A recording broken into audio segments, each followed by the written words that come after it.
Again, let me say good morning, everyone. On September 8th, 2020, the Commission of Inquiry held its first hearing pertaining to historical land expropriation in Bermuda. We adjourned to October 19th, 2020, and resumed today. I remind you that the Honorable Premier, David Burt, established this commission with investigative, fact-finding, and advisory responsibilities in keeping with its overall mandate. To those of you joining us for the very first time, I am retired Justice Norma Wade Miller, Chair of the Commission. I'm aided in this endeavor by Commissioners the Honorable Wayne Parent-Chief, Mrs. Maxine Bibbs, Mrs. Frederica Forth, Mrs. Linda Billigan-White, Mr. Jonathan Starling, and Mr. Quinton Stubb. Senior Counsel to the Commission is Queen's Counsel, Mr. Ivan Whitehall, who resides in Canada. Due to COVID-19, Mr. Whitehall is forced to join us by Zoom from that location. He is assisted by local barrister and attorney, Mr. Bruce Swan. The members of the Secretariat are Permanent Secretary Marva Jean O'Brien, Clerk to the Commission, Mrs. Alberta Dyer Tucker, Secretary to the Commission, and Mrs. Elisa Lister. I will not reiterate the Commissioner's mandate or Council's opening remarks. All of this information can be found on the Commission's website at www.historicallandlossescoi.bm. Before we adjourn on September 8, I made a public service appeal for the voluntary assistance of retired police officers to assist us with the investigation of a number of outstanding claims. I am pleased to share that former Superintendent Larry Smith, former Chief Inspector Calvin Smith, former Chief Inspector Ashim Estwick, former Constable Edward Jr. Durant, and retired senior court social worker, Mrs. Elaine Charles, have all come forward and volunteered their time and have cleared up some cases and are assisting with the interviews of other claimants. It is the Commission's aim to interview all claimants and obtain statements from those individuals who will not otherwise be able to provide evidence before hearings are concluded. I take this opportunity to thank all those retirees who have come to our assistance. We will now pick up where we left off on September 8th and move straight into the second phase of the inquiry, which is to hear from all witnesses, beginning with historians, Doctors Theodore Francis, Kito Swan, and Duncan McDowell. I will now turn this hearing over to Queen's Counsel Mr. Whitehall, who will lead the evidence of our first witness, Dr. Francis. Counsel Whitehall. Thank you, Justice. Good morning, Dr. Francis. Good morning, Counsel Whitehall. Good morning, Commission members. And good morning, Commissioners. To start with Dr. Francis, who's appearing as an expert, Madam Chair, I want to qualify him as an expert as follows. To give opinion evidence relating to events surrounding the expropriation of Tucker's Town, and in particular, the events leading up to the expropriation, the course of the expropriation, including relevant legislation or orders in council, the structure of the expropriation, for example, notices, timelines, etc., the process established to compensate the inhabitants of the expropriated property, and how appropriate compensation was established, the amount of compensation paid, and the impact of the expropriation on the families who were expropriated at Tucker's Town. Now, Dr. Francis, you had that qualification available to you previously, so you knew that that is the scope of your expert report. Am I correct? Yes, that is correct. Now, as normal, Justice Wade Miller, I will start with Dr. Francis' qualifications, and I shall turn to his CV and ask him some questions. And then, of course, he may be, as part of the voir dire, which is, in case you don't know legalese, it's a hearing within a hearing. He can be cross-examined by counsel appearing for parties who have standing. If I may pause for a minute, Justice, do we have on the record counsel who are before the commission who have received, or parties who have received standing?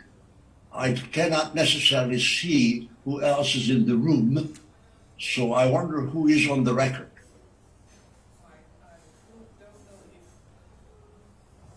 I don't know if they're all here, counsel, but certainly the Attorney General received standing. Is anyone here from the Attorney General's chambers? And Mr. Adamson of Connellsville Impairment, he received standing on behalf of the Mid-Ocean Club. And then Mr. Pettingill, is Mr. Pettingill here? Received it on behalf of... Kirsten. Yes, Mr. Pettingill isn't here. And also Reverend Pastor from the Marsden Church. Is he here? Pastor Whalen.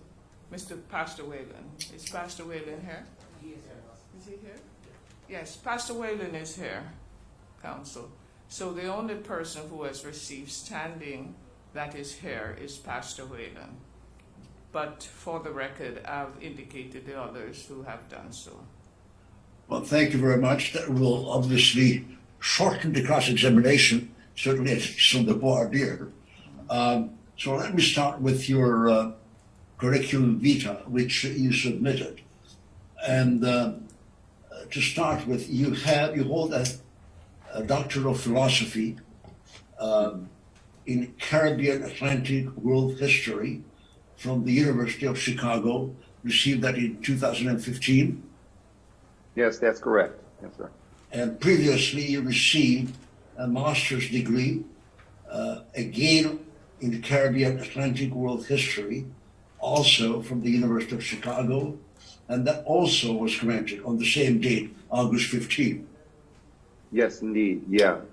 It was a terminal program. So even though I had completed my master's studies some years prior to that, the granting of the degree would not be granted until when I received my PhD. So that was how that worked out. Counsel, if I may interject, at what point would you like Dr. Francis to be sworn as a witness? I'm glad you reminded me he should be sworn now. Okay.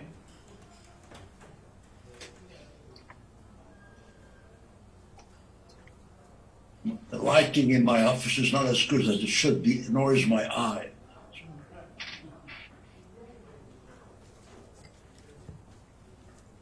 Good morning, Dr. Francis. Good morning. Dr. Francis, do you have a Bible with you? Thank you. Indeed. Hold Good in your one. right hand, please, and would you repeat after me?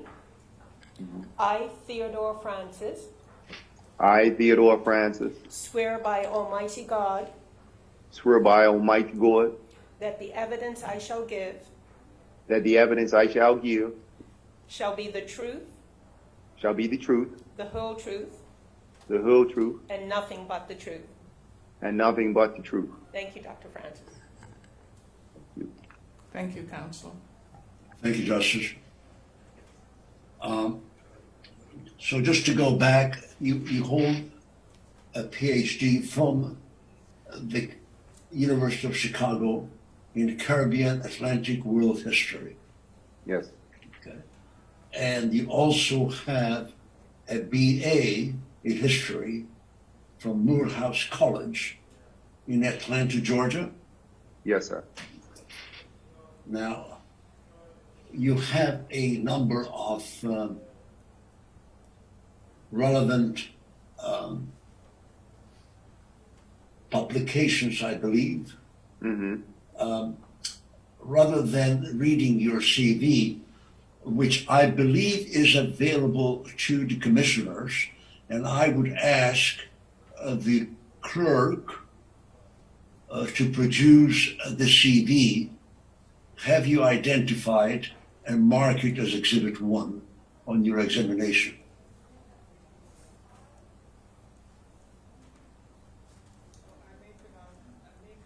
Counsel, that Dr. Francis's CV is marked as Exhibit 1. All right. And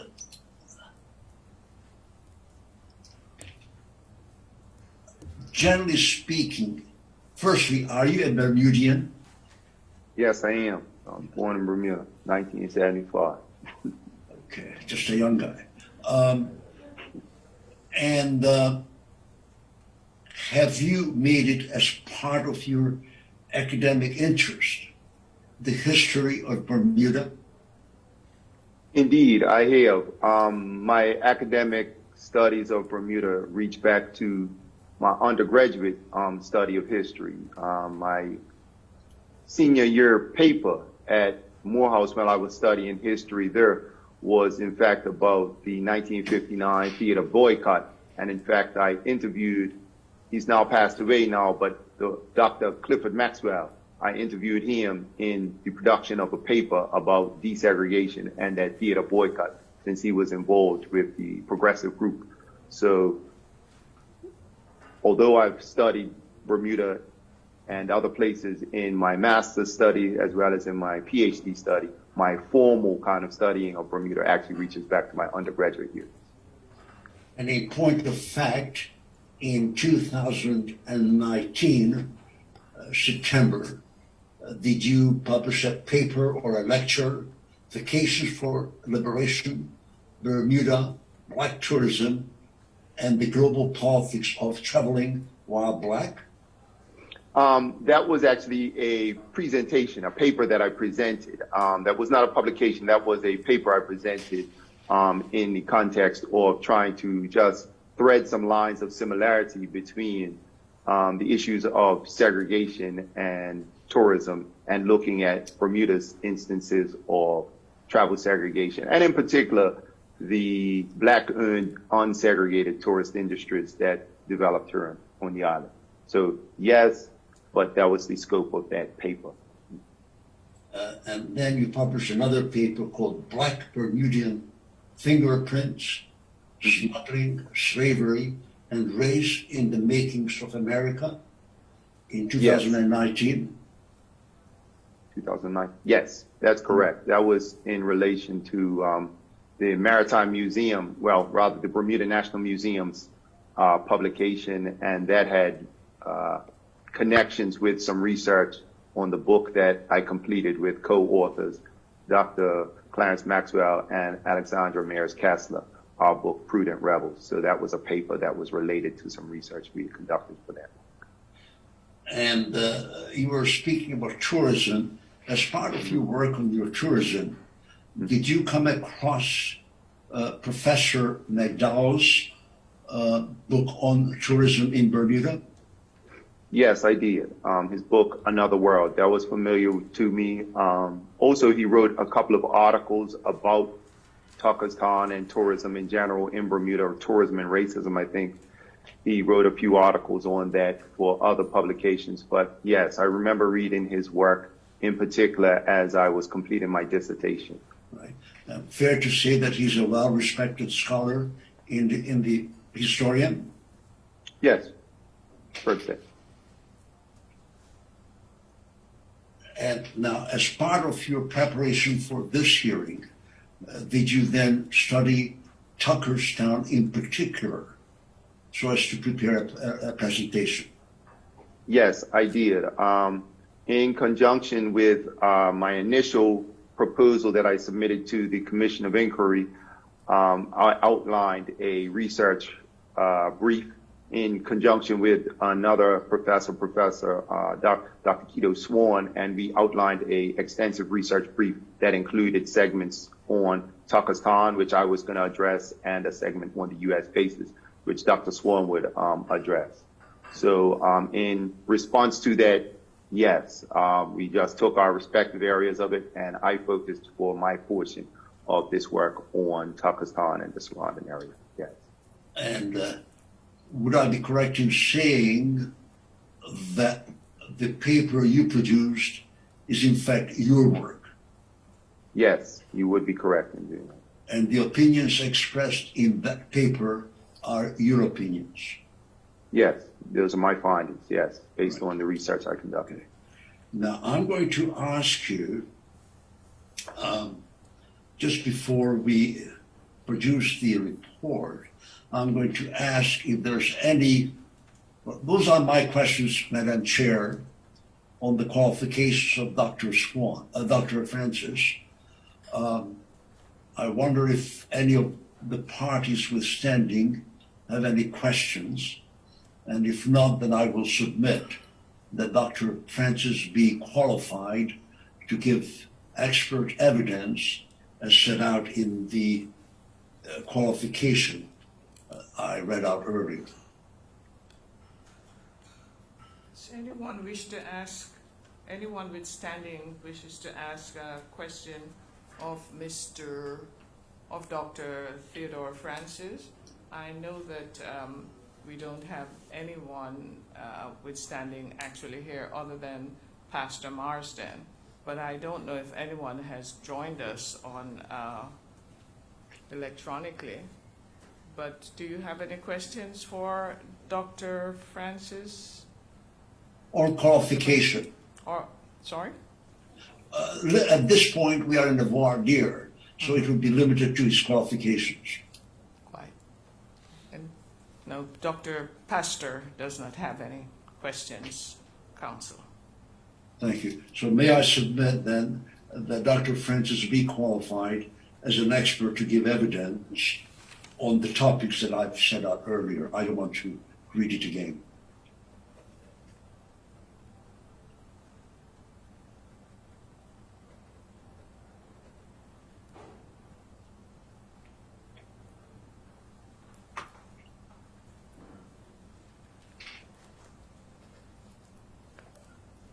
Madam Chair, could I have a ruling, Yeah, please? just one moment, Counsel. I'm just making a I quick... can't. Sorry? I can't see what you're doing. So Oh, I'm just writing. Sorry, making a Sorry. note. I speak on behalf of each commissioner.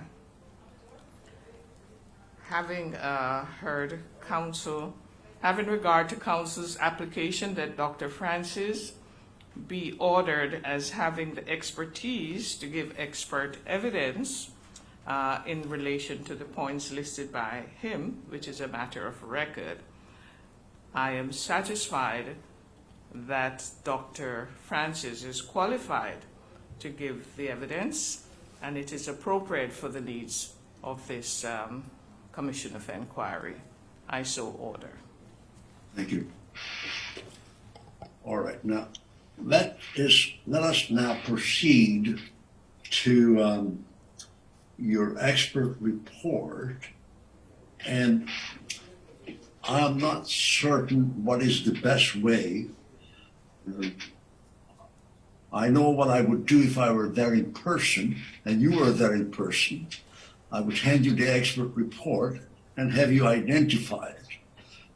Now, I wonder if the commission secretary can screen share and put up the expert report so that Dr. Francis and I may have sight of it, and particularly turn to the certification on the expert report so that we can identify the report as his. That is being done as we listen here, Council. I think the technician is organizing that for us.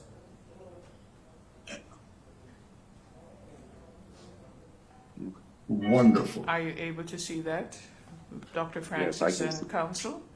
Yes, I Yes. can. Now, can Yes, we I can see turn to the first page of that report?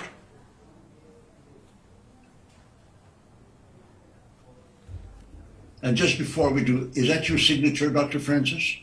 Yes, it is, Council.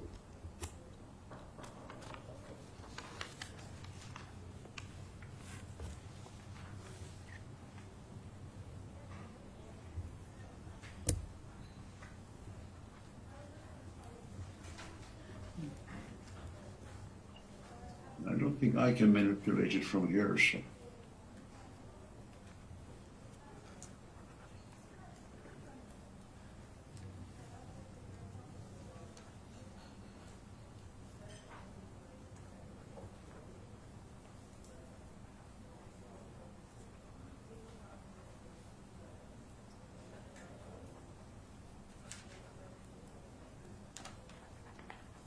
That's the certification. It says 1 of 1. Okay. There we go. And I'm not going to go through all, at this time, all of your report, but can you identify the first page and the last page of the report? And I think that's probably the best we can do. They showed me the signature page. They've showed me the first page. Yeah, I agree. That is my work. Yes, that looks like my report, the first page of it. Yes. And without going through each and every, let me just go through the process. Did you upload your report to the web? Did you Yes, put it I on, in a Dropbox? Yes, I did. And I also sent it via email. Right. And so therefore you sent your report to the commission, and I take it as given that what the commission is producing is your report as you submitted it. Yes, yes. Yes, that's my report. Justice, on that basis, may the report of Dr. Francis be marked as Exhibit 2 on his examination. Very well. Dr. Francis' report is hereby entered as Exhibit 2.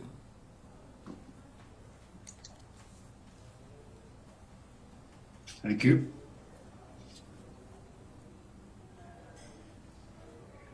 Now, as part of your report, sir, in your footnotes, you refer to a number of sources for the purposes of establishing the facts as they are set out in your report. And Yes. I'm drawing a distinction, if you understand, between facts and opinion based on the facts. Yes. And as I understand, as you were instructed, the source of the facts are identified in your footnotes. Yes, they are. Okay. And if my memory serves me, there are 47 footnotes to your paper. In fact, there are a few more, Council. However, the listing of the documents that I placed on the shared Dropbox that was available to the commission rather. I believe that number is, give me a quick moment just to confirm. Do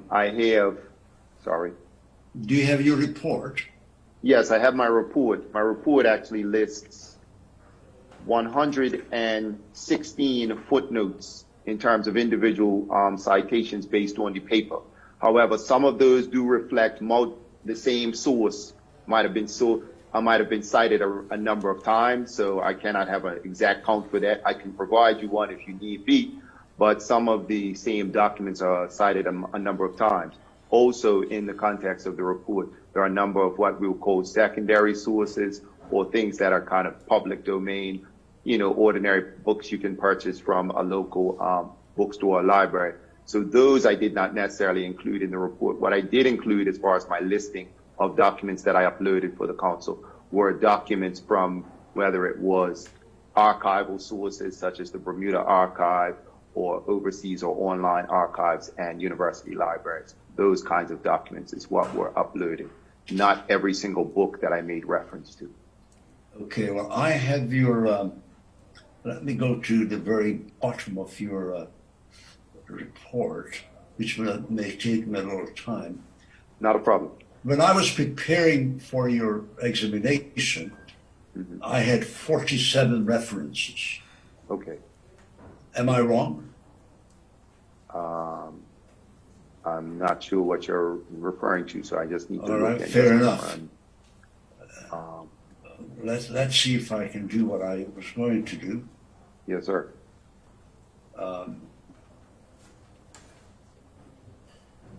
Yeah, you have the number of footnotes, you're quite right, far exceed 47. Yes, sir. Your last footnote is 116.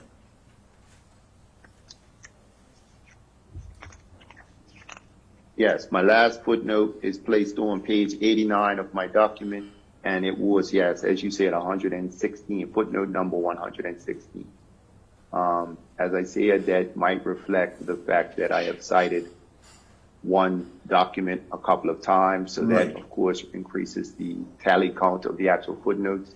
And as I said earlier, the documents which were uploaded to the council's shared kind of document box, Dropbox rather, or like I said, primary documents, primary documents, university library sources, Bermuda archival documents, which was the primary bulk of where I got most of these sources from. So those were the types of things I placed up there, not necessarily the page of, for example, I quote from, or I cite rather, Cyril Packwood's Chained on the Rock, which is a commonly available book about the history of Bermuda. So I cite from that. So I do not include a chapter or a passage from that because that's commonly available in Bermuda.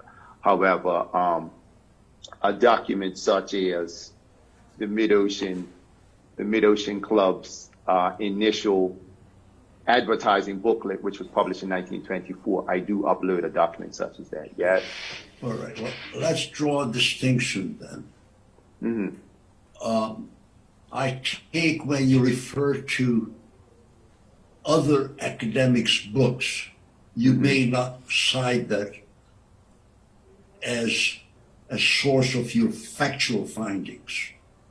Yeah, it's tricky to say that I do not cite them as a source of my factual findings.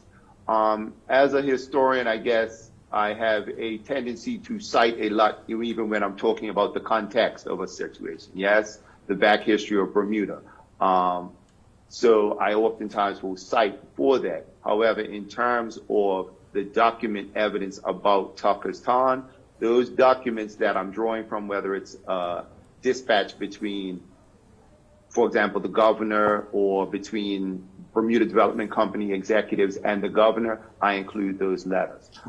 If it's a case or a report of the actual expropriation as it was reported at the time in 1920 or 1921 by the newspaper of the time, I include those in the report. So the documents that you're mentioning, that 47 or the number you quoted, though that's what would be included in that listing of So documents. the 47, right, so the 47, and if we can confirm that indeed it is 47 that you uploaded, those are, if you can draw a distinction between the factual matrix that inform the expropriation at Tucker's Town, as opposed to the broad discussion about the history of Bermuda or slavery in Bermuda or the nature of the relationship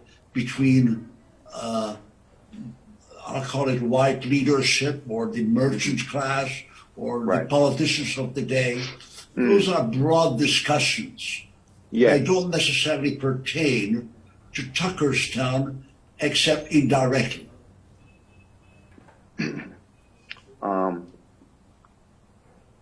In general, yes, but I don't want to go too far on the indirectly part because I think sometimes they do inform how we think about it and how we reach our conclusions about Turkestan. However, to kind of settle this, like I said, the findings that I make, if I tell you that a person's name lost, someone of a Right. particular name lost land, that is referenced by a primary document and it would be included in that collection of documents that you're referring to. However, as you said, the broader discussion or the contextual discussion of Bermuda, its politics, the kind of nature of the racial system or the racial discrimination in Bermuda or the political situation in Bermuda, those are informed by those other kinds of books like Cyril Packwood's book, as I mentioned previously, and other books that are cited in the report. Yes. Right. So let me just push it a touch further, if I may. Sure. When we talk about what actually happened as part of the expropriation, those sources would have been referenced in the roughly 47 documents you uploaded.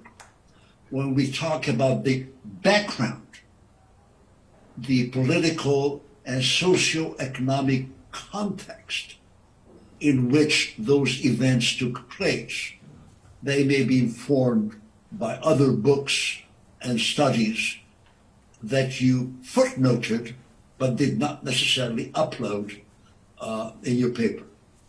Yes, I think that would be a correct description of what is taking place, Counsel. Yes, I would agree with that. And just while I may, I'm looking at the list of documents that I have uploaded for Counsel, and I actually have a count of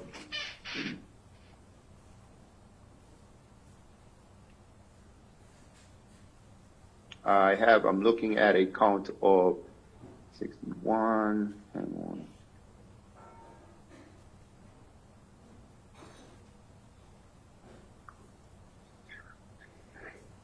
I'm looking at a tally of 63. Mind you, I did submit a couple this weekend, so that might have been what escaped the number that you quote. So, but I'm looking at a total on the Dropbox as I'm looking at it live right now. I have 63 documents listed up there under Tucker's Town.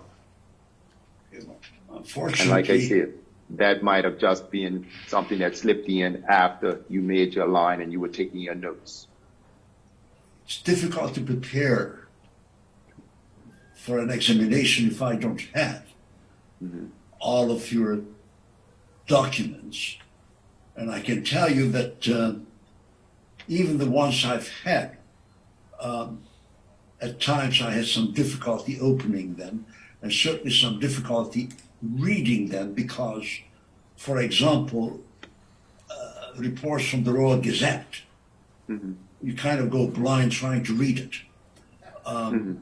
They're very small print, not very clear document, and I think I will have to ask you some questions because you had it in your hands, whereas I only had it electronically. But let me then ask, and we can provide, in fact, I will ask right now to provide you with a list of the 47 documents that I had access to, and I would like you to tell me what are the additional, you say 63, so that would be an additional 16 documents that you uploaded over the weekend. So can you look at the list as we have it and advise me what else was uploaded that I did not have the benefit of reading? Sure. Can you submit the list as you have it, or so I can just cross-reference looking at the Dropbox screen? Or Yes. is that possible right now? I'm asking the Secretariat to put it on the screen. Okay, thank you.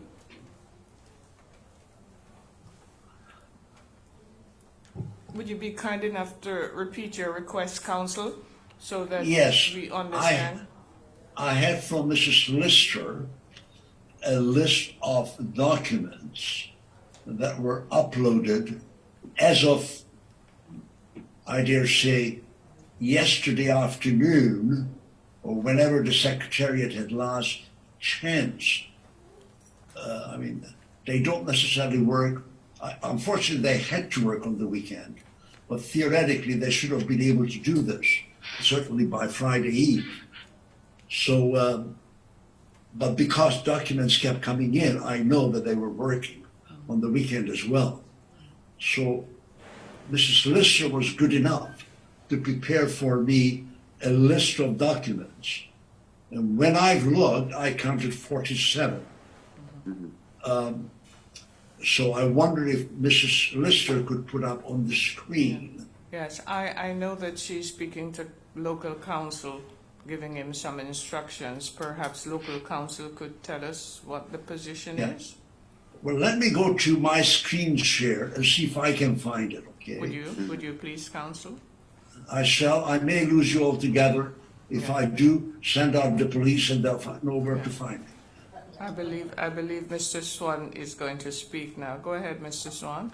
Yes, Counsel, I understand that the documents that Dr. Francis uploaded were done this morning, and they have not been put into an order whereby we can determine what the 47 documents were that you already had access to versus the additional documentation that was submitted this morning.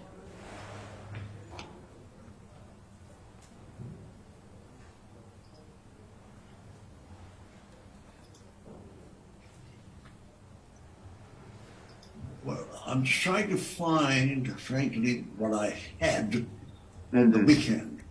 Right. Because there's obviously a delta between what I had and what has now been uploaded. And I just want to make sure two things. One, that I know what I was referring to, and what are the additional documents that I didn't not have available when I was preparing for this examination. Indeed. Counsel, what might assist, I guess, in the interim, Dr. Francis, do you have a list of what you submitted this morning? Hold on for a moment. Let me look. Hang on. Because that may assist if we can just determine what you had submitted, and then that may help Counsel to know what additional documents we have. Would that assist Counsel? That makes sense. However, okay. What might do is, hang on, can I maybe show you what I have a list of and probably go from there. Because I have the Dropbox open right now. The documents that were uploaded, as I said, there were not new documents per se. They are old documents which were referenced and or footnoted in my report. However, let us look at a few of these. Yes. Okay. So in response to your question, Mr. Swan, or is it Counsel Swan? Forgive me if I'm incorrect. Please let me know, sir. Yes, Counsel, Council is muted at the moment with his earplugs on. So if you give him a few minutes, please. Oh, not a problem. I was attempting to reply to Mr. Okay. Swan. Yes, I guess it could be Council Swan, Dr. Francis. That's fine. Okay, Consul Swan, are you in a position to just make a notation? Because you had asked me a question as far as to relay the list of documents that I uploaded recently, or in between the time when Consul had prepared his list vis-a-vis the listing that I have reported on the shared Dropbox, because I believe we can all access the shared Dropbox, yeah? Yes. Or no? Well, You guys. it's a challenge for me, but everybody else can do it. Yes, Okay, Dr. Francis, I'm looking at the secretariat and they do have it up. And you can go ahead. I'm ready to copy it on what you indicate. Okay, I'm just taking it as far as how it's represented on my screen position from me, but you will see a document labeled TT00 Electorate Political Franchise Blue Books for Bermuda 1919. TT00, that's the kind of reference number I was utilizing. Sure. Electorate Political Franchise Blue Book for Bermuda 1919. Yes, sir. Below that is TT00 Royal Gazette, March 9, 1920. TT00 Royal Gazette, March 9, 1920. Laura Bluck Letter Against Compulsory Purchases. Laura Bluck Letter Against Compulsory Purchases.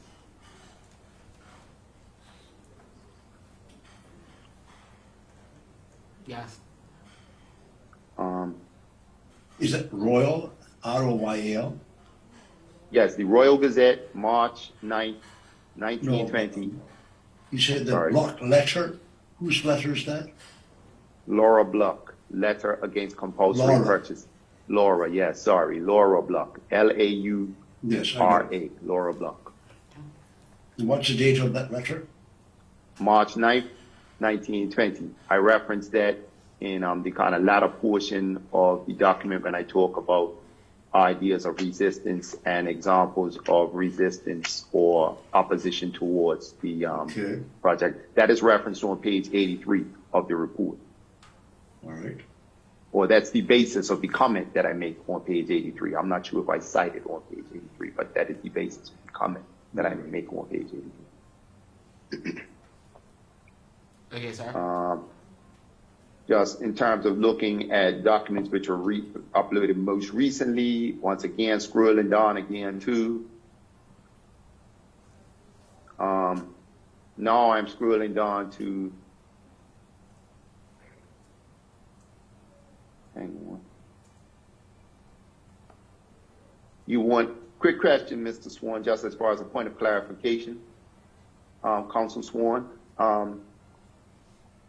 Everything from yesterday as well as early this morning, or just early this morning? Well, the last number I had was TT47. Okay, well, I'll take you from TT48, Council Whitehall, and if that gels with your plans as well, Council Swan, please let me know, or if you need me to do something different, Council Swan, let me know before I start reciting off this list. That's perfectly fine because that's where we're trying to link up the list. So that's perfectly fine. Go ahead from 48. Okay. Well, moving from 48, TT48, Royal Gazette, September 27, 1921. I'm sorry, what was the date? September 27, 1921. 1921, thank you. And that's page 1 and page 6. So I repeat the same number and it's the same date, but it's page 1 of that document is the first thing you'll see on TT48, and then TT48 again representing the same Royal Gazette. However, it's page 6 where the article concludes. Grateful. Moving on, number 49, we have Sir Frederick Lewis to Governor Asser. Sir Frederick Lewis to Governor Asser, and Asser is spelled A-S-S-E-R. Sir Frederick Lewis to Governor Asser, August 15, 1923. And that was from the Bermuda Development Company, General Purposes Folder number 3. Document 49 is Sir Frederick Lewis to Governor Asa, August 15, 1923. Got Bermuda that. Development Company, General Purposes Folder number 3. Sorry, Dr. Francis, one more time, the date, August 23rd, 19... August 15th, sir. Sorry. August Sorry. 15th, Consul Sworn. Okay. 1923. 1923 is Yes, the sir. year. I said 1923 is the year. Yes, sir. Okay. And what Bermuda. footnote does that reference to? That, in fact, references, I used that document a couple of times. I referenced it in terms of, hold on really quickly.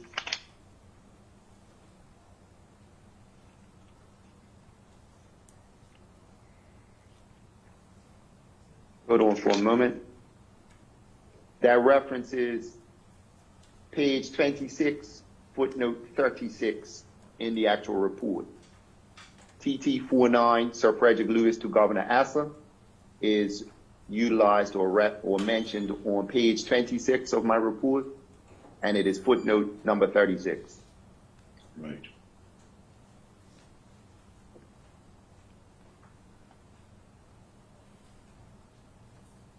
Are we clear to continue? Because I don't want to. Yes, of course. Clear to continue. Okay. TT 50, document 50, Watlington and Conyers, agents for FWC, and that was my shorthand for Furnace Withy Company. Watlington Conyers, agents for FWC, that is Furnace Withy Corporation or Company. Right. To Sir T.J. Watson, Speaker of the House of Assembly.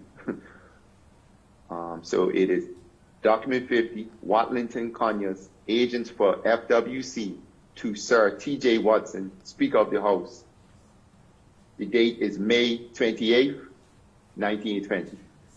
So that is Watlington Conyers, agents for FWC, to Sir T.J. Watson, Speaker of the House, May 28, 1920. And And footnote? That references, hold for a moment.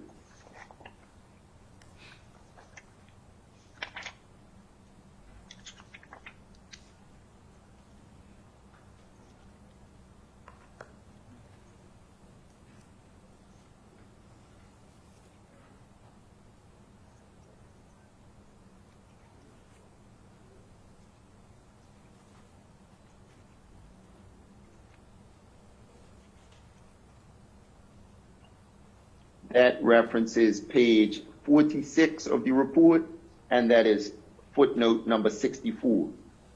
Document 50 is represented in footnote number 64 on page 46 of the actual report.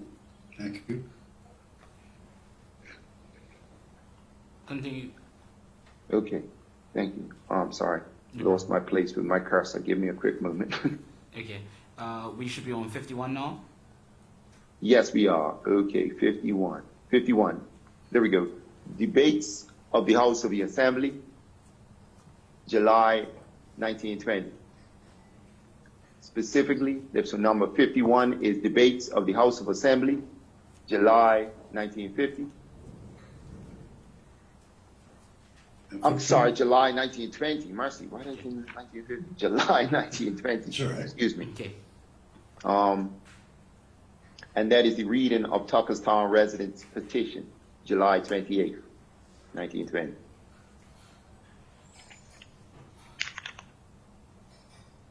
And That your is footnote, sir? Debates of the House of Assembly, Yes, July what footnote? 1920. Oh, the footnote, hold on for a moment. Just scanning.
It represents, it's on page 52, represents footnote number 72.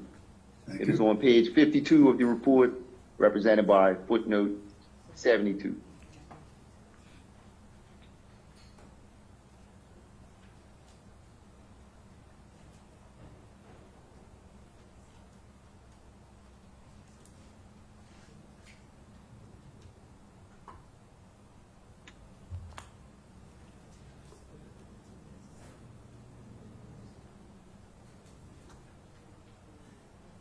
Ah, that, yes, that looks like what I have. Okay. Okay.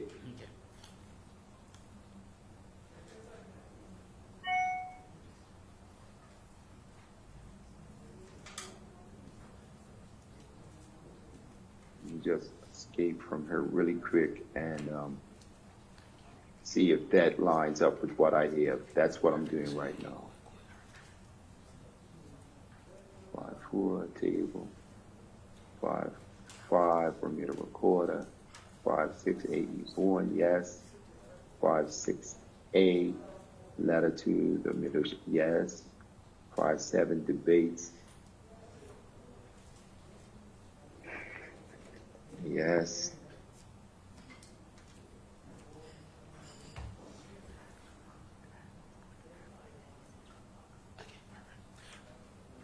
Dr. Francis, you see on the screen that we now have the Dropbox available for you? Yes, I'm seeing it. In fact, I'm comparing what you have on one screen to my screen with the Dropbox because I believe it looks correct. Perfect. As if you wouldn't mind possibly just maybe scrolling down just a little bit further on your screen just to ensure that my documents 58 through following line up with what I also have. And if not, I think, if so, that'll be good. Okay, technicians doing that for you now. All right. Thank you for your patience. No problem. We want to work together and get this sorted out. Cool.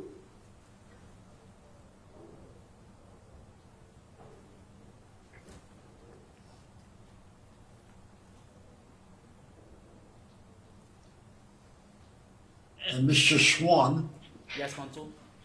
I'm looking at my witness list that I have, that was sent to be Mrs. Lister.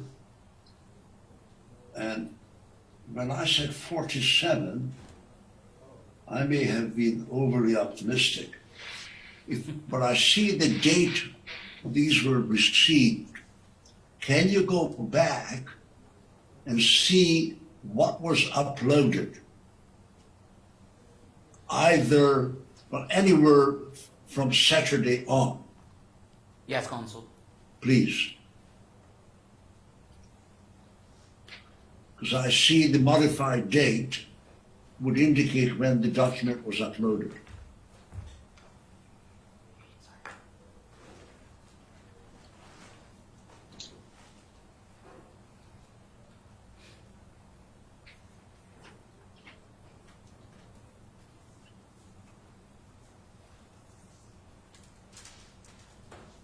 Ms. Lister is just working with the technician now, Consul, and Dr. Francis.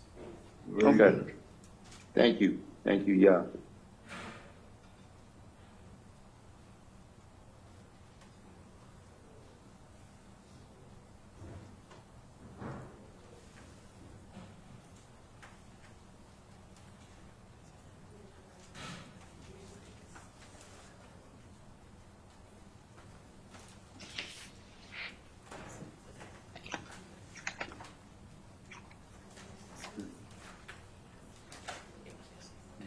All right, Consul and Dr. Francis, you see what we have?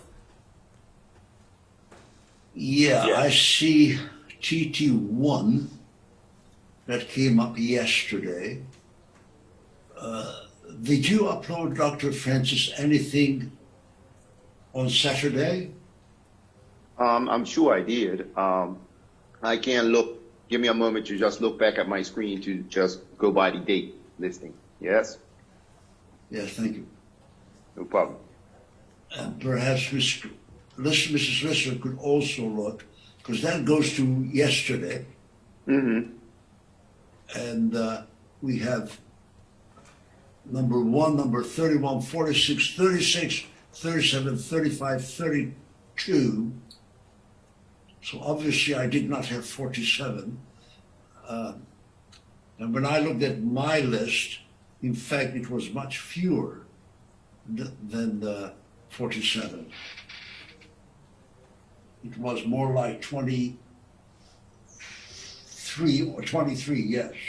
So, Council, The last one I have from Mrs. Lister is the petition from Furnace Whitty, and preceded by the Royal Gazette, February 26, preceded by TT 21, November 1, 1919.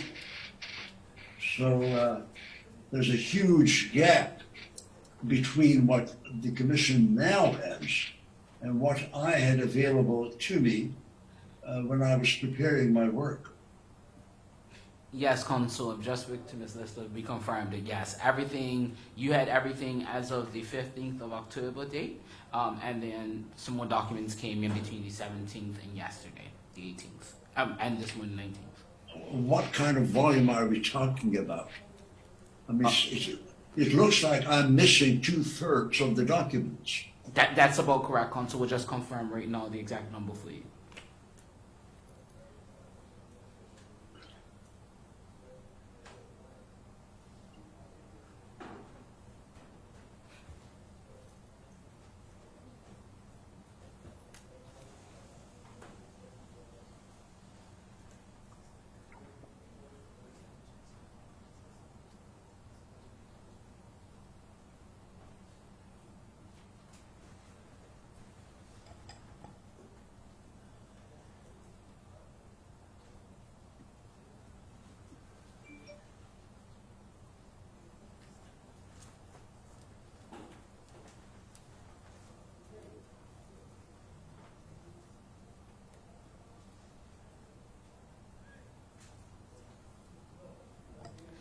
Okay, Council, we've just counted, and it looks like 43 documents were added between Saturday and this morning at 3 a.m.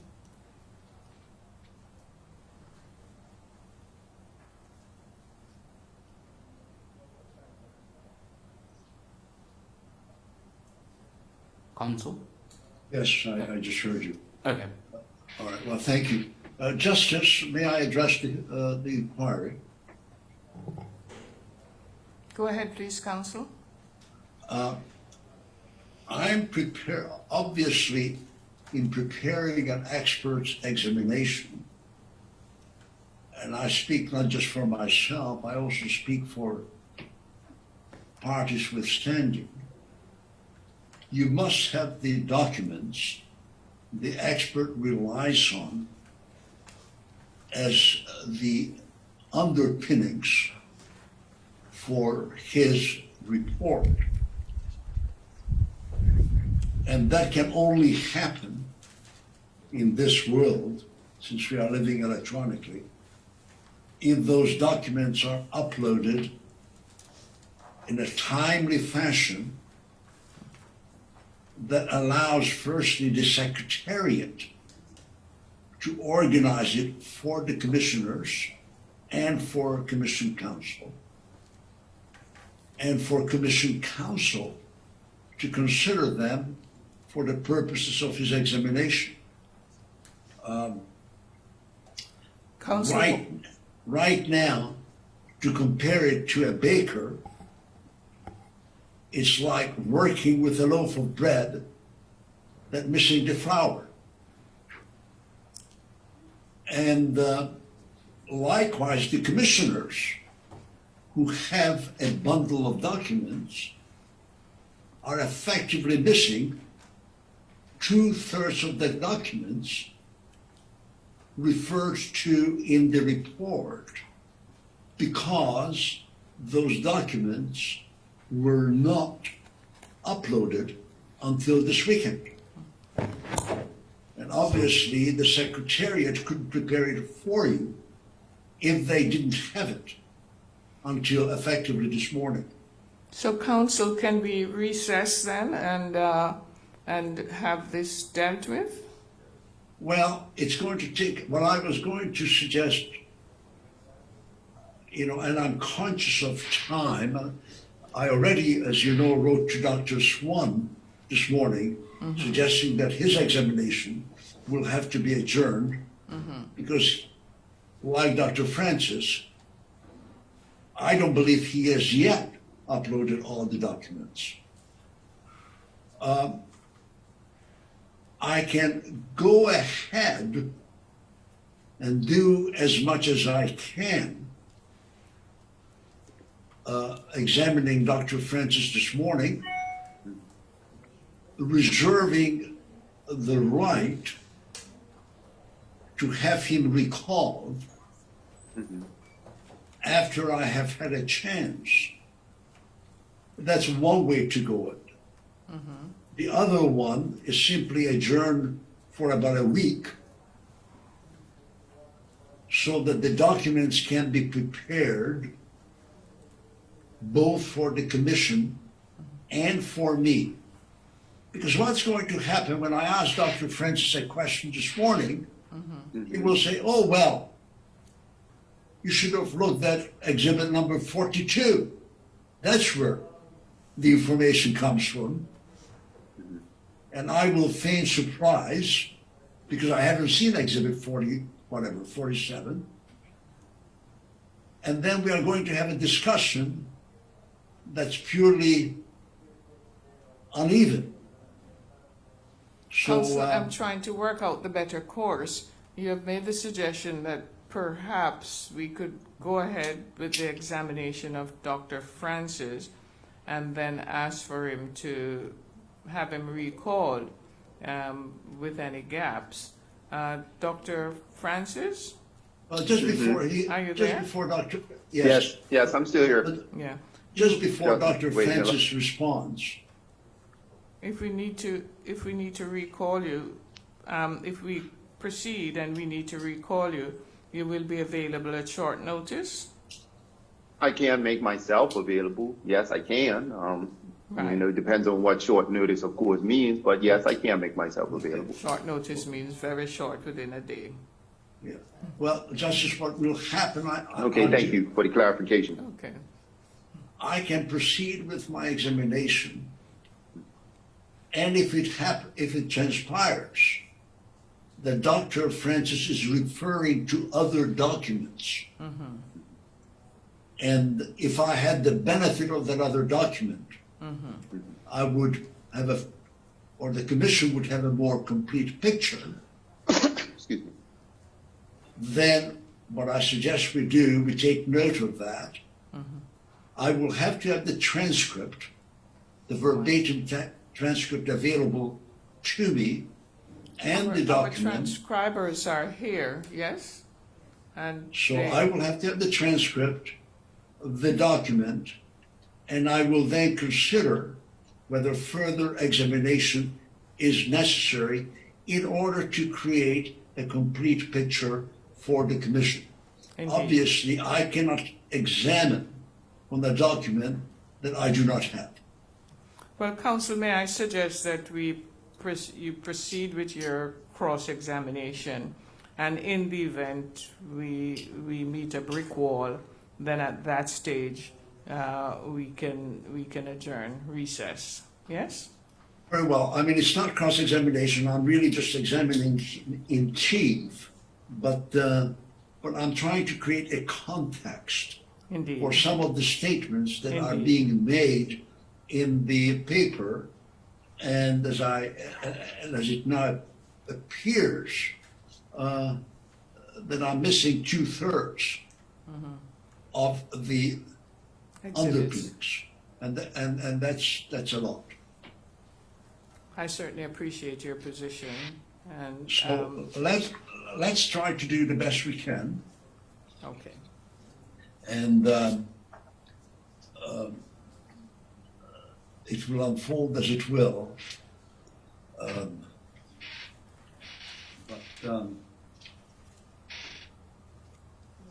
But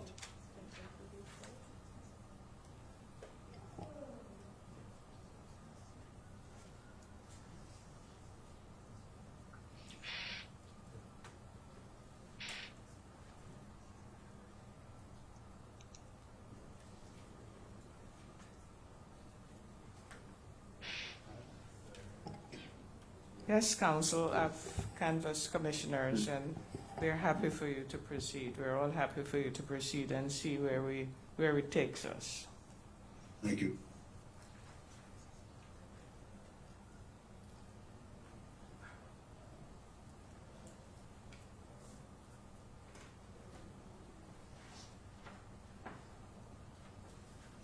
I wonder, Dr. Francis, if you could turn Yeah.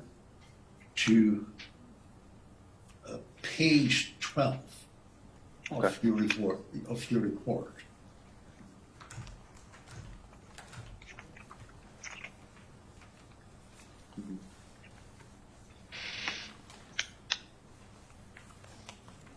And I think this may be very common ground for Bermudians. But you make mention of the fact that a number of leading merchants,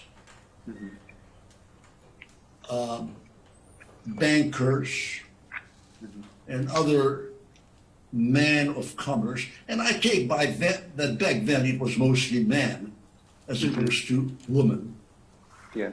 just again reflects that we are talking about 100 years ago. At least. Um, And those people, if I can suggest, dominated the social, political, and commercial landscape. Yes, that's correct. There's a question, or Well, no, that is a question that you agree with me, that there was a group of males, for the most part, who, as the world unfolded for the past 200 or 300 years, up to 1920, effectively dominated the social, political, and commercial sphere of Bermuda. yes, that would be an accurate assessment. Yes. And may I suggest to you, and I'm sure that you've done some comparative work, if you compared Bermuda to other countries, other than the Soviet Union, that we are not going to consider for a moment because they had a revolution there. What we see in Bermuda is really not that unusual in terms of a variety of countries. Commerce, economic power, political power tends to be concentrated in a relatively few hands. Yes. I'm sorry. I just Yes, wanna- no, please finish your answer. Yeah, without trying to go too far afield, in respect with Bermuda, we do see the point that I was making on page 12 and those surrounding pages was to speak similarly to what you described, the ways in which power was concentrated within the hands of few individuals.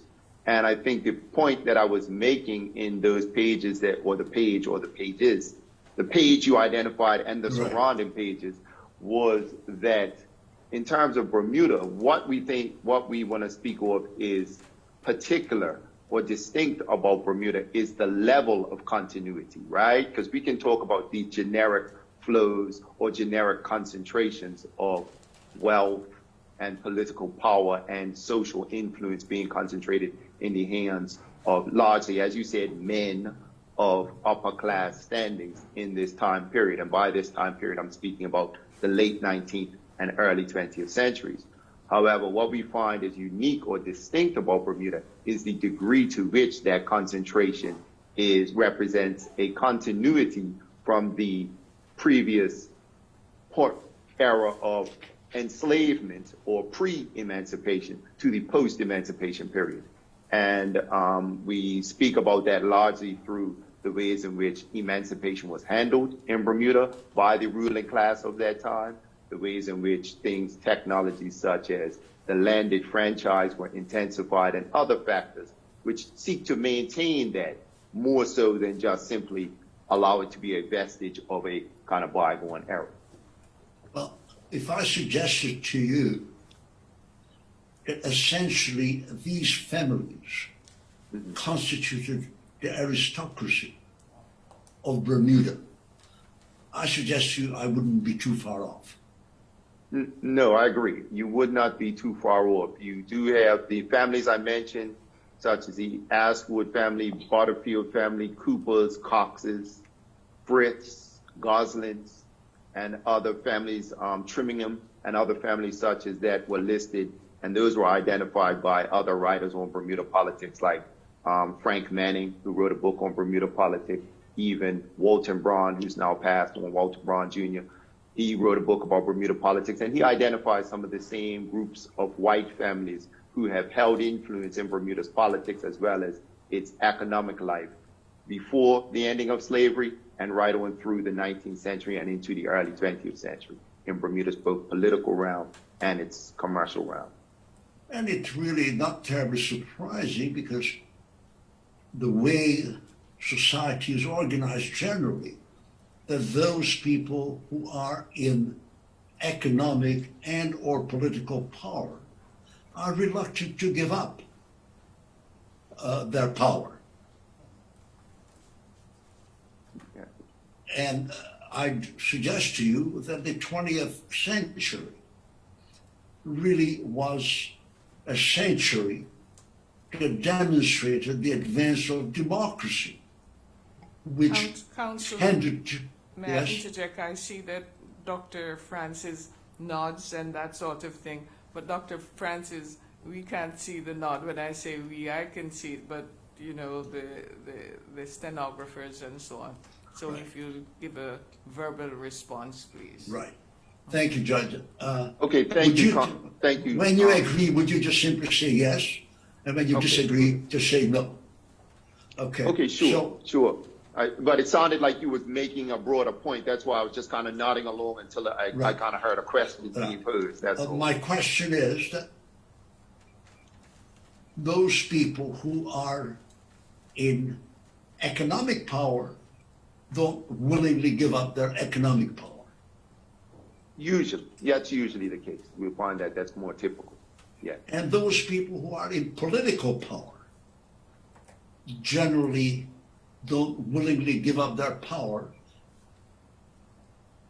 And indeed, even in a democracy, they have to be voted out of office.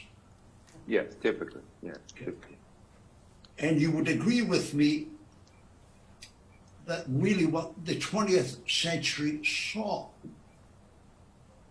was a progressive movement of democracies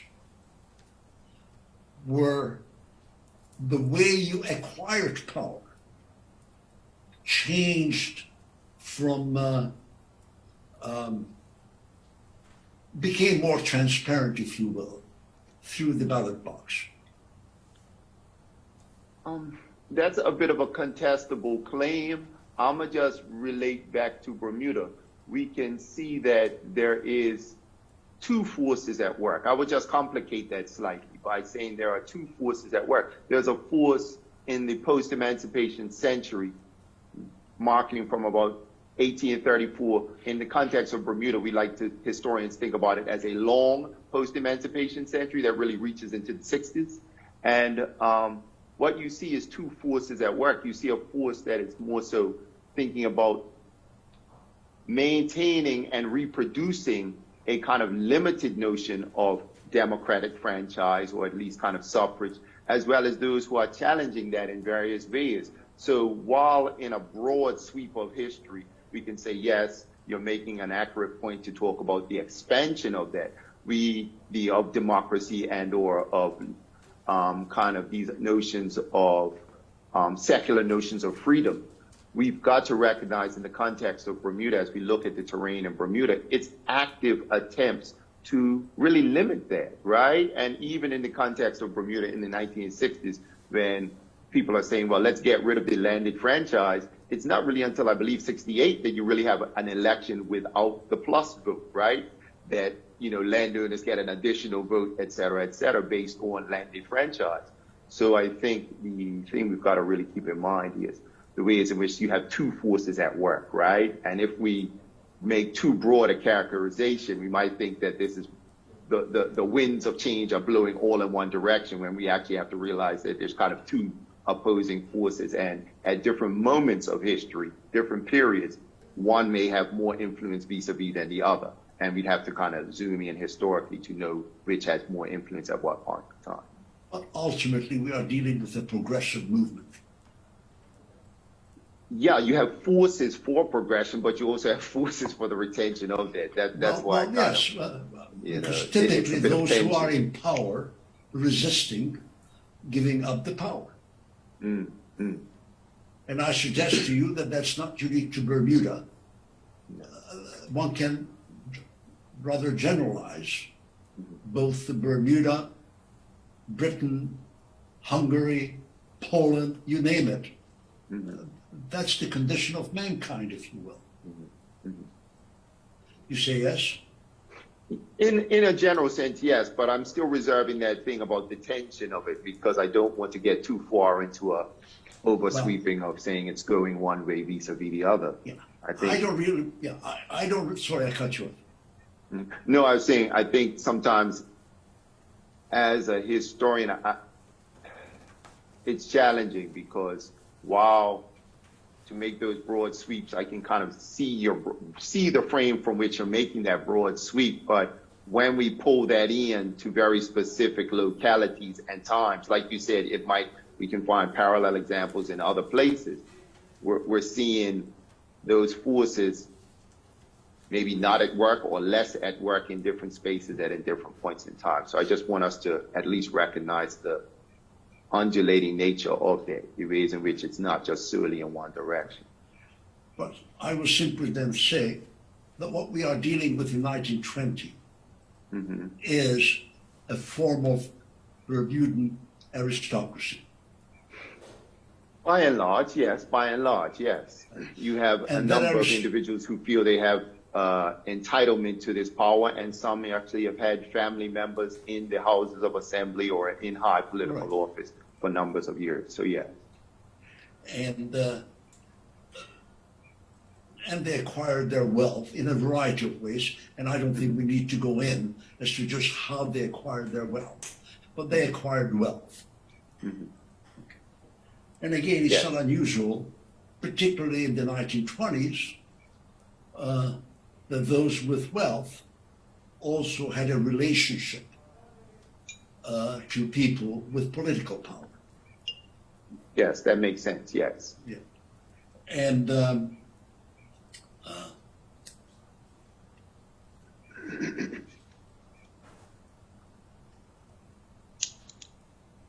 but at the same time in Bermuda, am I not correct, there was a legislative assembly. Yes. Yeah. And I hear you, election to the assembly was property-based. That is, you had to have a certain amount of landed property in order to stand for office or to vote. Am I correct? Yes, that is correct. And with respect to that, not even just a certain amount of property, to zoom in on it, for one, you had to have a certain amount of property assessed at a certain value. So therefore, it wasn't just simply the holding of property, but it was also the fact that was your property assessed by a group of assessors, largely white men who are of the same kind of aristocracy as you framed them, would be making these assessments. So it was even the challenge of accessing the franchise was not just simply land-based in an independent kind of so-called objective format. It was actually based upon the vicissitudes of an assessor who would therefore come and assess your property at a given rate as well, too, which also affected the franchise. So effectively, it was a form of gerrymandering in Bermuda. Yes, we can say that, yes. But again, the challenge of using that language, you're right, it's gerrymandering in effect. However, it operates under an entire legal framework, so it's not, someone, pulling on the strings. It's literally someone utilizing the structures which were put in place at the point of emancipation in order to kind of effect these kinds of disproportionate political outcomes. But at the end of the day, you do have an assembly. Yes. Their debates are open. That is to say that there's a Hansard or whatever Bermuda used for a Hansard. Am I correct? Say that again. Repeat that statement again. There are records of the debates, Yes. and those are available to the press. Yes. And they are published in the newspapers of the day. Yes. So what would distinguish, say, Bermuda in the 1920s even, from a country such as the Soviet Union, is a level of transparency that would not exist in a dictatorship. Yes, in terms of utilizing the Soviet Union as your point of reference. However, when we circle back to, I think it's the language that you raised, this idea of aristocracy, what we've got to appreciate about Bermuda is, even though you have these formalized channels which are ostensibly open channels of governance, once again, identified by people like Manning, identified by people like Walter Braun in his book, but also in particular identified by, to some degree by Major T.M. Deal, who was the acting attorney general during this period that we're discussing. I've uploaded an article by him where he talks about Bermuda's franchise laws, or Bermuda's laws and franchise, I believe he makes reference to, is that, for one, you've got the very open elements that you've made reference to, Council Whitehall, but also you've got at operation the interpersonal relationships which many of these, as to use your term, aristocracy members engage in. So, for example, you can have a decision which really gets decided or discussed in pure detail at a social club, if they are all members of the same voting club. If they are all the same members of maybe the same, for example, Masons, Freemasons, etc. If these men largely congregate in a number of social spaces outside of the formal halls of the House of Assembly or outside of the Executive Council, their decisions can be informed by these informal contexts, so that when they come together, you're very surprised to see very short debates about ideas which might be far more complex, right? Or issues that are quite complex. So to your point about aristocracy, that is a hallmark of aristocracy, whether you find it in Europe or you find it in Bermuda. And colloquially speaking, that's kind of why people talk about the oligarchy here in Bermuda, right? It might not go by the name of an aristocracy, but when folks reference this idea of an oligarchy, that's really what's being referenced, the ways in which these communities of powerful men have spaces whereby they discuss Bermuda's political issues outside of the formal halls of government. And so that when they come back to the formal halls of government, they already had the discussion at the yacht club on the weekend or while they were playing golf. And therefore, the decision is largely framed out. And all they really got to do is go through the formalities of governance. But the kind of intricate personal decisions and deeper debates might have actually been threshed out in other spaces, right? But the point of it all is, though, however the policies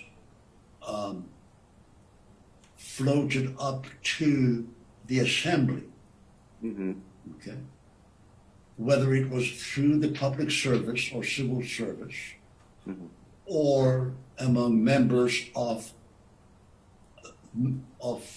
the assembly via informal discussions. Mm-hmm. At the end of the day, what you end up with is a piece of legislation passed by the assembly. And Yes. once that legislation is passed, that becomes the law of the land. Yes. Okay. So provided you understand the concept of rule of law, Please elaborate. provided you are a country that is governed by the law rather than anarchy or thuggerism or extrajudicial executions, if you are a country of law, when the legislature speaks and passes the law, you tend not to go behind how the legislature came to the conclusion it came to. You accept that that is the law. Am I correct? Yes, that concept of rule of law makes sense to me, and yes, that's valid. So, in the context of Bermuda, it would have been the House of Assembly, or the Legislative Assembly, that was the lawmaker, at least domestically, for Bermuda. Am I correct? Yeah. Yes, you have this operation of the House of Assembly. You have, of course, the Legislative Council, and of course the Executive Council, which is a kind of quasi-cabinet formed by the governor. So you have these structures to make domestic policy and law. So yes, to your point. But the Executive Council executes whatever law the Legislative Assembly established. Yes. And that's much the same as any other democracy. You have the public service or civil service, which is the executive, and then you have the legislature, that is the lawmaking body of the state. Fair enough? Yes, makes sense to me. Thank you. Well, now, then let's move on. And let me ask you, what was the gross domestic product of Bermuda in the 1920s? Can you assist? Gross domestic product of Bermuda, I do not have a figure off the top for you right now, sir. I do not hold on from them. You didn't look into that as part of your research for this paper? No, not necessarily. I did not. I believe. What do you mean, not necessarily? Did you or did you not? Oh, no, sir. No, sir. I did not look up Bermuda's gross domestic product for 1920. No, sir. I do not have that. And can you advise what were the goods and services produced by Bermuda? Again, talking post-World War I. Goods and services produced by Bermuda, you have what they call a green vegetable, or they have export agriculture, which is one of their product bases. You have people shipping everything from celery to onions, potatoes, arrowroot, and other products. Cassava more so for a local audience, but definitely arrowroot for the making of starch, etc. And those were largely taken to U.S. markets. You have the coaling and refueling and working on naval ships and ships that would come through the naval dockyard. You have that element as well in play in Bermuda. Of course, you have very much a local fishing and or agriculture industry. The local agricultural products were everything from cassava to other kind of green vegetables for local consumption, as well as fishing for local consumption. So that is a market which is in the works. as well as you have the tourism industry as well too, the tourist industry, because the Trade Development Board which governed both export agriculture as well as tourism was formed just prior to the British Empire getting into World War One. So that was formed. Trade Development Board was formed in 1913. So tourism, agriculture, and working largely with naval vessels and or vessels which are coming through the eye. So then, to the extent wealth was created for Bermuda as a whole, what was the economic driver for Bermuda as a whole? And I try to distinguish between sustenance economy, which essentially people just getting by on some of the produce they produce in their small garden or piece of land, Yes. as opposed to wealth that is created for the country as a whole. So what were the economic drivers? This is a moment of transition. The economic drivers are largely, you have agriculture, you have working with the Royal Naval Dockyard and the ships, for example, as we mentioned, as well as you have tourism. During the war period, of course, tourism takes a decline. Tourism, of course, is reduced because of travel context of a wartime situation, limited travel from the U.S. and or Canada and other places for visitors who were just be coming here socially or recreationally.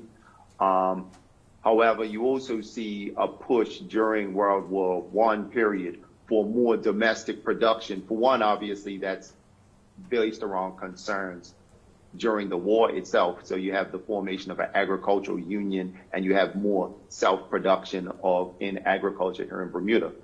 But also, that's of course tied into trying to resume agriculture at the end of the war. So those three sectors are still the major sectors of Bermuda. One, agriculture; two, tourism; three, working with vessels at the dockyard and or provisioning for, the garrisons which are stationed at Prospect and other places around the island. Yeah. And fair to say, as I'm advised, that the agricultural part of the economy declined during and after World War I. Most specifically declines after World War I. That's where you really see you can kind of start to mark or some decline in the industry. Most definitely, I make a note of that in the report somewhere. I talk about the acres which were being planted in the 19-teens up to the 1920s, falling off during the 1920s and then falling off again significantly in the 1940s, I believe. Yes. And in part, that's driven by the lack of demand external to Bermuda. Yes and no, right? Yes and no. Here's the challenges. You have, for example, not necessarily just lack of demand or complications of demand, because at this time you have it's a time when these two industries, and by these two industries, I'm thinking about tourism and agriculture, they're very much challenging one another for who's going to get the majority of the assembly's attention to see, once again, like all businesses, you get a return based on what you invest into them, right? And you have a very interesting set of debates and discussions in 1913 between the agricultural forces of Bermuda vis-a-vis the tourism forces of Bermuda, right? The men who were interested or had economic interest in tourism vis-a-vis the men who had economic interest in agriculture. And one of the things I know I quoted in the report somewhere, you have one of the members of colonial parliament, Zhu, I believe, E.F. Zhu, And he makes a comment and criticizes and says, you know something, I see we're here. And this is in 1913 when they're debating the foundation of the Trade Development Board. And he makes a comment, he says, listen, I see we're trying to set up this Trade Development Board, but I don't want the interests, essentially, of agriculture to be left behind, because I see the men who are forming this Trade Development Board, some of them are very much interested in tourism. Yes? So when we talk about the decline of agriculture in Bermuda, we cannot overnaturalize it to simply say, well, the folks in America didn't want, to purchase Bermuda's products, or the folks elsewhere, Canada and other markets, did not want to purchase Bermuda's products. We need to think about the ways in which there were some local political decisions which lessened the intensity of the push behind agriculture, which agriculture may have seen early on. Does that make sense? Yes, but fair to say that at the end of the day, what they were trying to do is maximize profit for Bermuda. They may have been different views how to maximize the gross economic product of Bermuda. Those who were in agriculture would have argued that that was the route. Those who thought tourism was your answer would have tried to develop the tourist industry. So like always, there's a debate between various parts of the economy. Here's the thing. I guess that's why I would maybe challenge that a little bit, Counsel. While it's easy to set it in within this macroeconomic framework, I want to return you back to this idea of aristocracy or oligarchy, which you mentioned. Unfortunately, what you're speaking about is an idea that is framed within a notion of a representative kind of idea, yes, a representative political state. Whereas Bermuda is not necessarily a representative political state. It is largely men working in interest to their own kind of personalized interest. And with that point, I want us to think through the ways in which many times government policy is yet another playing field for them to articulate their personalistic aims and interests. So while something might have a default benefit to others in Bermuda, by and large, it might not have been passed with the intent to default benefit all 20,000 people roughly 20,000 people living in Bermuda in 1920. It's largely passed to benefit themselves, their particular class, and whichever group of, to use tourism, group of foreigners they might have been catering to. However, we cannot necessarily always say that is a sheerly economic discussion which is being worked out for the benefit of Bermuda. When we put ourselves within the mindsets through looking at the comments that some of these individuals made, when we put ourselves into their mindsets and figure out how we get to the end of the day historically, we see that these individuals are making a lot of decisions which are based around personalistic interest. And if by default they benefit Bermuda, thumbs up. And sometimes in order to get their way, they will argue as if their personalistic position is really a broader, oh, this benefits everyone, when you actually look at the document trail and their own comments, you see that it's largely based around their own agendas, right? To that point, there's a document. I take what you're saying, but if you eliminate, for example, say that you eliminate tourism from Bermuda. As of 1920, you say no more tourism. Well, that will certainly affect part of what you call the oligarchy. But I suggest to you, it will also affect others. Oh, most definitely. No one said that these things are not mutually exclusive. What I was speaking about was the actual drivers of the reasons, not necessarily the fallout of the reasons. Does that make sense? That's kind of just it does, but to the extent that the economic power is, as you say, concentrated in a relatively few families, effectively they determine how the economy of Bermuda will benefit. And if they make the right decisions, albeit immediately it's for their own benefit, everybody else benefits. And if they make the wrong decision, then they lose and everybody else loses as well. Here's the challenge with that. While that might be a kind of macroeconomic framing. You have examples for during the war, for example, right? You have the Bermuda American Steamship Company. This is something I did for my dissertation, so it's not speaking to, this, so I don't want to feel. You have examples whereby it was a steamship known as the Charybdis, I think it is, Charybdis, Charybdis steamship, and you have a number of elite Bermudians. They spend tens of thousands of pounds in order to kind of float this idea of still maintaining what was, I believe it was a decommissioned battleship, and they were going to refurbish it and make it kind of a tourist luxury ship. And it turned out to be a failed project at the end of the day, right? Turned out to be a failed project. However, they invested tens of thousands of dollars, not only of their own money, but in part some of the Bermuda government's money, chasing this idea that was largely built around the kind of economic imperatives of men who wanted to try and maintain tourism during this era when tourism really was not the best of options to pursue.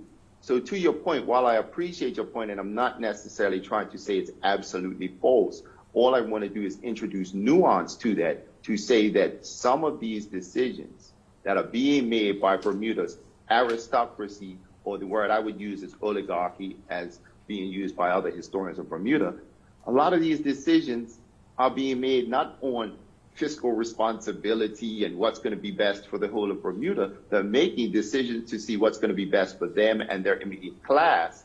And if a benefit derives from there for everyone else, that's good, but that's not the primary driver by reason of how they're making some of these decisions. But sir, isn't that always the case when the state does not own the means of production?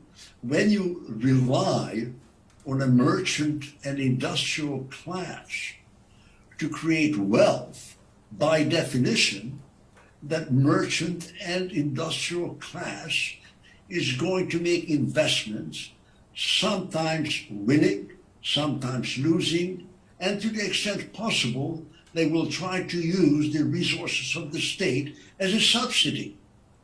I mean, what you're describing, I suggest to you, is the normal way a non-totalitarian and non-communist state functions.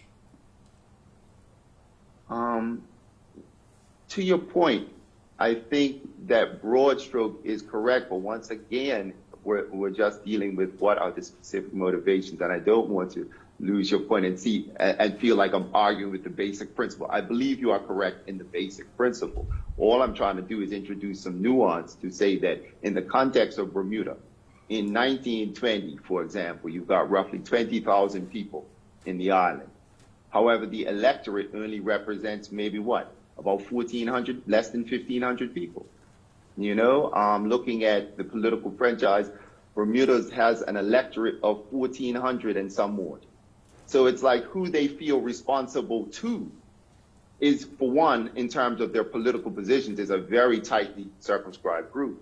Second of all, once again, the tradition of being an aristocracy, as you mentioned earlier, has conditioned them socially and politically to kind of just act in the interests of their own class. And while I feel that that's a broader idea that, yes, we can say is common to a lot of different places, we have to look at the specifics of Bermuda to see that if they make a decision that might be widely unpopular, but they believe it's working for their particular class, they exist within a political ecosystem whereby they pay very little price or stand to pay very little price for the electorate's displeasure. You see what I mean? And I think that I hear what you're saying. And of course, the world is more complicated when you have a country of 20,000 people, which is somewhat smaller than some neighborhoods in some other countries. But also an electorate that represents not even that whole 20,000, right? An electorate that doesn't even represent half of that 20,000 or even a quarter of that 20,000, right? So again, the political fallout for making a self-interested decision is different from operating within a political ecosystem or a political system whereby that franchise is expanded and largely expanded outside of one's own kind of class interest and or group. And incidentally, that class stratification And while I appreciate that that certainly, for the most part, excluded people of color, but it also excluded, I suggest, white people or Portuguese. Oh, most definitely. Yes, sir. It was simply the way, as of that moment, Bermuda was organized on a socioeconomic basis. All right, well, let's move on. Now, we were talking about the industries in Bermuda, and you told me there were essentially three big drivers. The naval business, or refueling of, I guess, cruise ships and other ships. Yeah, working with the Navy, dockyard, working with the Navy dockyard, all the military action that would be related to it. And you said agriculture Export agriculture, yes. and then tourism of one kind or another. Yes. Okay. Now, in terms of agriculture, where was the center of agriculture that, and again, let's draw a distinction between sustenance agriculture Right. and agriculture that creates products in excess of your personal needs, either for the domestic or international market. Right. So where were the agricultural centers of Bermuda in the 1920s or 1919? Oh, yes. Exactly. Good point. Good point. When we think about agricultural centers, for example, to our point, Tuckerstown is an agricultural center. I mentioned in the report that they had organized, I believe they had organized a branch of the Agricultural Union, and that was a local organization which sought to increase agricultural productivity and production across the island. You have parts of the island such as Devonshire, which was an agricultural center, a lot of farms there. You also have, as I think I mentioned. Well, let's just stop for a minute, okay? Because I'll come to that union in a minute. Okay, yes, sir. But I just want to take a snapshot. Okay. Okay. If I am a visitor from Mars and I want to understand, it's probably you think I am being a Canadian, but I want to understand where the commercial agriculture, and by commercial I mean either for the domestic market or for export market. Where does that come from? When I look at Bermuda, the islands, where do I find the center of agriculture? That where its purpose is to produce for the market. Yeah. And I'm asking that question based, and I'm going to ask you to point me to the primary evidence that supports your statement. And I don't think the fact that they organize a union necessarily supports how much they produce. To your point. Oh, valid point. So what I'm asking is, what do we find in terms of actual production? In terms of actual production, just pull up something real quick. You have, as I was mentioning, you do have production in the East End. You have production in Devonshire, sir. When you say East End, what do you mean? What do you mean by East? Oh, sorry. As I was mentioning, Tuckerstown is a site for agricultural production. You have reflections on Tuckerstown and the amount of crates of onions and other products that were coming out of there. I have a document to show that I believe it's 1953. Someone was making a reflection on that. In terms of 1953? no. Yeah, it was a mention. That's what I'm just making a point to. It was a Royal Gazette article that makes mention of the agricultural productivity of Turkestan in a Royal Gazette, March 8th, 1953. That is document 15, I believe, TT 15. 15? Yes, document Alright. TT 15. They make a reference to that. EF Zoo as well. I believe EF Zoo, there's a document that is listed on there from New York. Where is that document? It is in the New York Times, and it talks about EF Zoo as a major celery producer, and he was in New York trying to find more shipping for Bermuda and talking about the amount of crate space that they would require. Where was that? Yes. Where that's was his in- farm? His farm, I believe, was in Devonshire, sir. I believe his farm was in Devonshire. Right. Yeah, his farm's in Devonshire. And again, Zoo was there with a number of other folks who were in, yeah, he's quoted as one of the largest growers of celery in terms of Bermuda's celery crop. You have a man by the name of G.E. Vento, of course. He represents the Green Growers Association, et cetera, et cetera.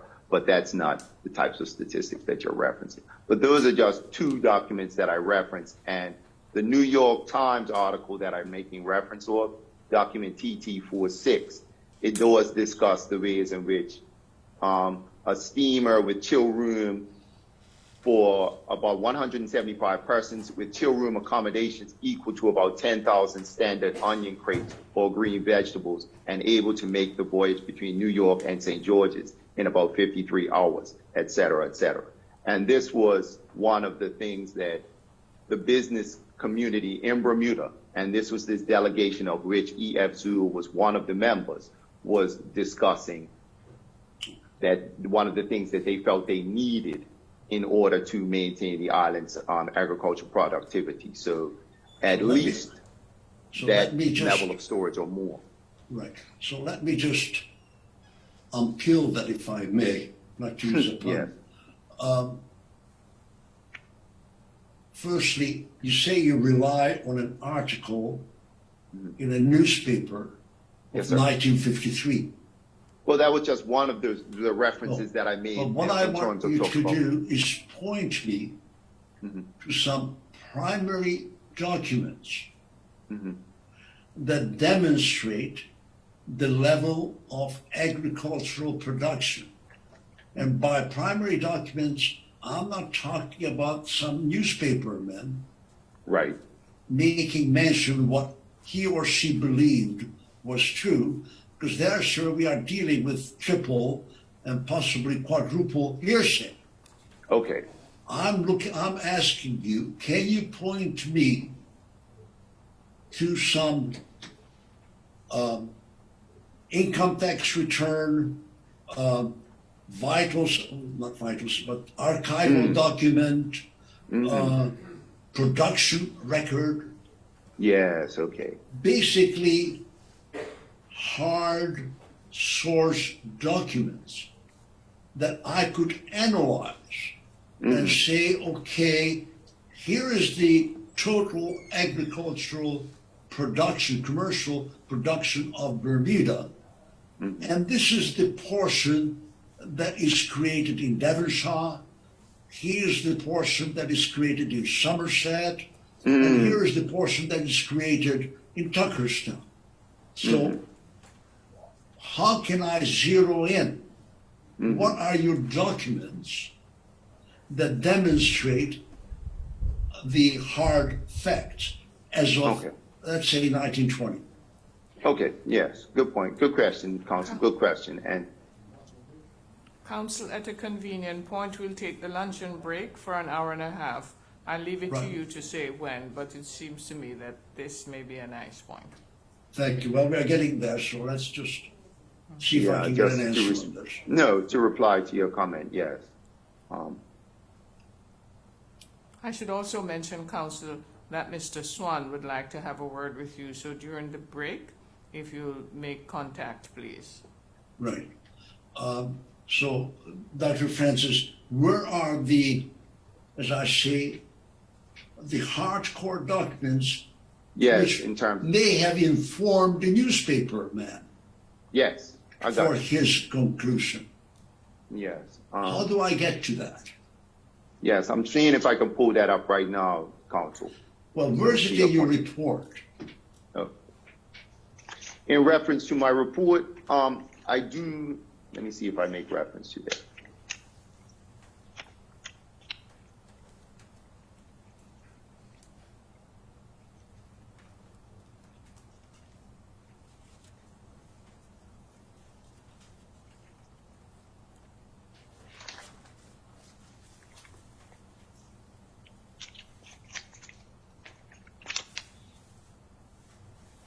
No, I do not make reference to that in terms of the body of the report, Counsel. I do not.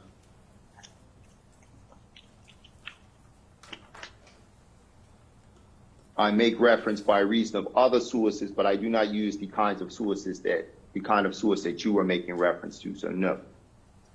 So reading your report, basically, I have what you've read in the newspapers. Yes, mostly, yeah. That's really what I use to substantiate some of the statements. Yes, sir. Well, I found out a lot of newspaper articles, and I don't know about you, sir, but I don't always believe in what I read in the newspapers. I prefer to go the source and determine whether or not I can check and double check what the Most newspaper man says. So, reading your report, frankly, I had the impression that I had a lot of newspapers, like a clipping service. Okay. And in terms of agriculture, I'm asking, can you point me to some source? And by source documents, again, I don't mean an analysis by some inspector.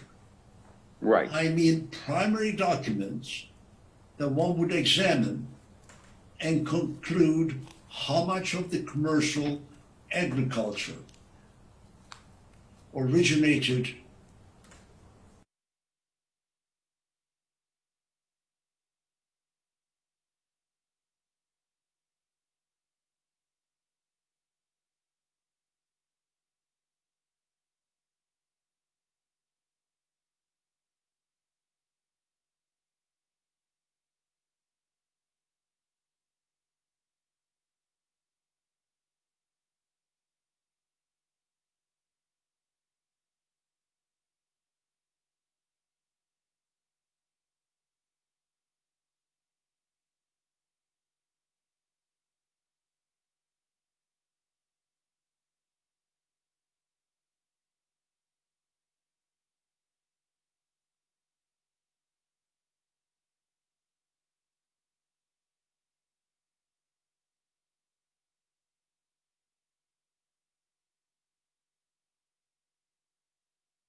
as of Exactly. 1920.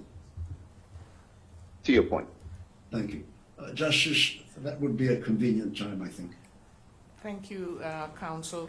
We will rise now, and the break will be for 1.5 hours. And please be reminded that Mr. Swan would like to have a word with you, Counsel. I do, but Justice, may I mention, I know it is past 12 in Bermuda. It will be 10:15 for Dr. Francis.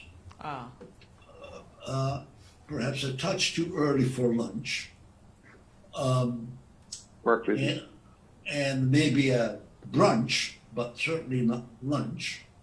So I kind of wonder whether or not we should maybe extend the lunch break to 2 hours. So as to bring him a bit closer to his real lunch hour, which is still only about 12 o'clock, I think. and that would accommodate you, Dr. Francis? Yeah, If we that's fine. extend it to 2 hours. Chief Justice Wade Miller. Okay, thank you.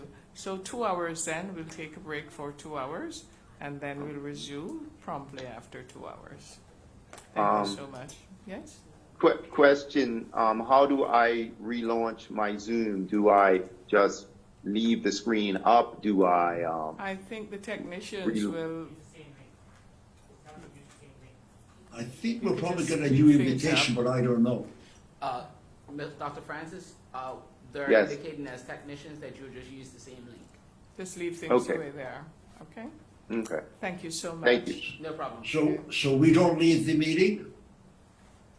Mr. Swan? Leave meeting, but just relog back in with the same link sent this Yes, morning, yes, correct? Indeed. I get it. Yes, Thank that's you fine. both. That is correct. Yes, just speaking with the technicians, that's correct. All right. Okay, thank you, I'll Mr. leave- Furtado. Thank you, Mr.